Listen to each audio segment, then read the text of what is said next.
Fala aí galera, beleza? Sejam bem-vindos a mais um vídeo do nosso canal. O vídeo de hoje vamos trocar uma ideia sobre o RBRX, o hedge fund da RBR, né? Esse fundo aqui que desde o início vem entregando bons resultados e tal, né? Ele faz uns trades interessantes. Um ponto sobre isso, não específico somente para esse fundo, mas FOFs no geral e tudo. Olhem bastante o momento que o fundo iniciou, porque olha só quando é que esse cara iniciou. Junho de 21.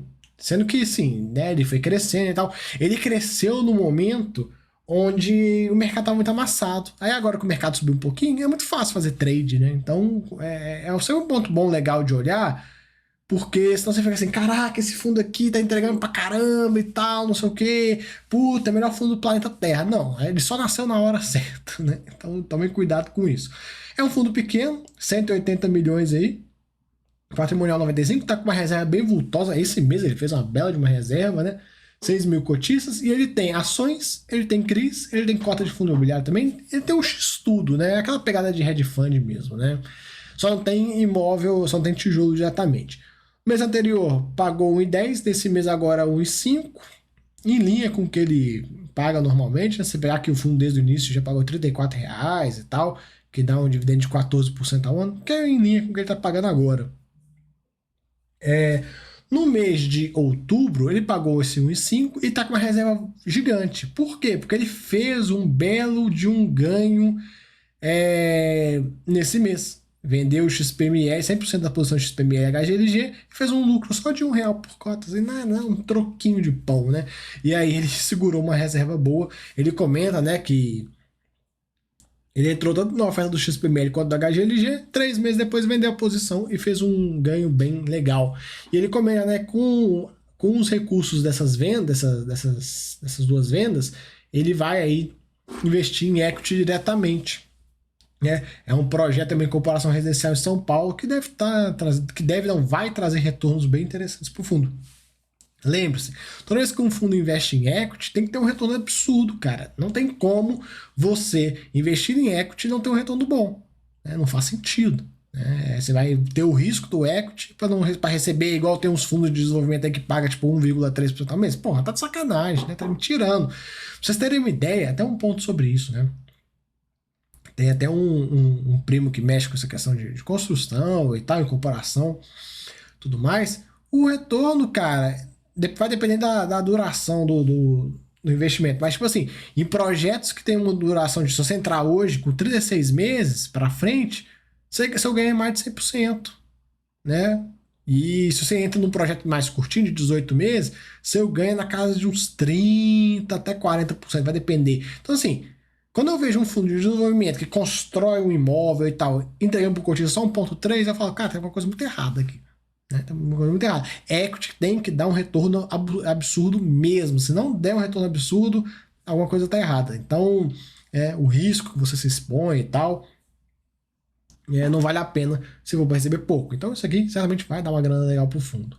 Ele encerrou um mês com bastante caixa por conta dessa alocação que ele vai realizar nos próximos meses.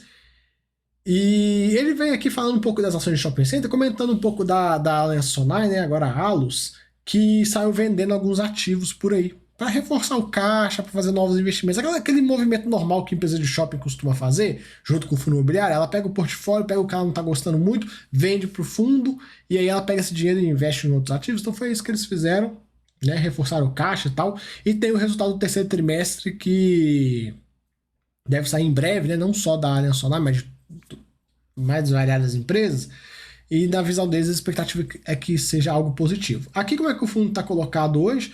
Ligeiramente abaixo do patrimonial, né, um descontinho de 2%.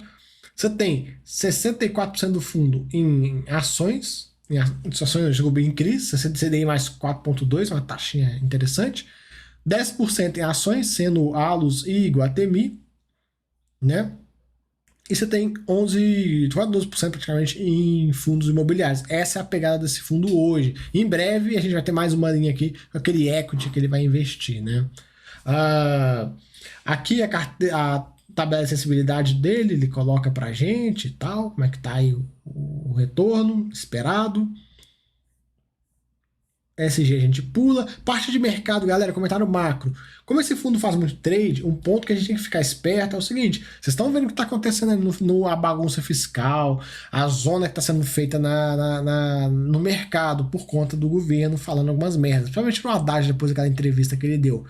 Isso pode jogar, né, deixar o mercado de mau humor. E aí esses ganhos todos, esses trades malucos que ele faz aí, perdem força, né? Isso pode atrapalhar um pouquinho. Falando em trade, olha só que interessante. Vamos aqui da DRE. Olha só quanto que foi de ganho de capital esse mês. 2 milhões, cara. Tipo, 60% do resultado do fundo veio de ganho de capital.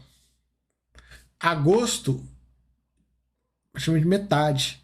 Desde o início, 7 milhões. O fundo gerou aí de receita 50.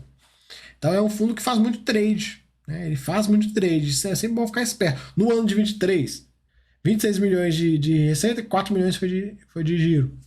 Então, assim, tem uma parte considerável que vem de giro, e aí se o mercado zanga, ele não consegue fazer esse giro. De toda forma, no mês teve um resultado bem forte, e ele fez uma reserva legal aí, que ele deve usar conforme ele julga necessário. Então, olha só, ganho de capital, né? Como é que veio bem forte aí nesse mês, por conta dessas movimentações que ele fez em HGLG e XPML. E galera, é basicamente isso. O fundo até então fez 2 emissões só, né? 2 emissões só. E a gente fica aguardando, fica vendo aí, né? Acompanhando ele. A taxa tá bem carinha, né? O RBR, vamos trabalhar para reduzir isso aqui, né? Porque até o fundo chegar em 1 bilhão para a taxa ficar menos pornográfica do que ela é atualmente, vai demorar pra caramba, né? Então vamos rever isso aí. É bem carinho. Os fundos da RBR tem esse pênalti, né? De serem fundos um pouco caros. Mas assim, no geral, galera, mais um mês de RBRX, o fundo faz o seu trabalho de forma bem razoável. Um ponto que eu fico vendo, né, esses hedge funds e tal, que os FOFs estão indo nessa direção de hedge fund. Aí eu me pergunto até que ponto que vai valer a pena ter esse fundo e ter o RBRF. Por que não juntar os dois? Nunca se sabe. Porque a grande questão é essa. No final, o que vai acontecer daqui a uns tempo? Essa gestora vai ter dois FOFs, porque o hedge fund ele acaba que tem uma pegada bem parecida com o FOF, e o FOF está se tornando um hedge fund, então no final vai tudo virar FOF, a não ser que ele mantenha essa estratégia muito empapelada, aí você pode falar que é um fundo de papel com umas coisinhas a mais, mas assim, nós estamos chegando num ponto de mercado onde os FOFs estão percebendo que o caminho é ir nessa direção do hedge fund, e aí no final não vai mais exigir hedge fund, vai ser tudo FOF. E aí a gente precisa ver como que algumas gestoras que têm o FOF e têm o hedge fund, como é que elas vão comportar, se elas vão juntar os dois produtos, se não vão, tal. Essas são coisas, galera, para os próximos capítulos. Ainda demora isso acontecer, viu? Não é algo que, ano que vem, não, demora. Coisa de consolidação de mercado, que quem sabe uns 2, 3, 4, 5 anos, não chega nesse ponto onde os caras vão olhar e falar assim, cara, para que nós temos 2 produtos aqui que basicamente são a mesma coisa? Não faz sentido, né? E é isso aí, beleza? Então fica aí o vídeo, se gostou já sabe, se inscreva, se gostou mais ainda vem ser membro. Até a próxima, fui!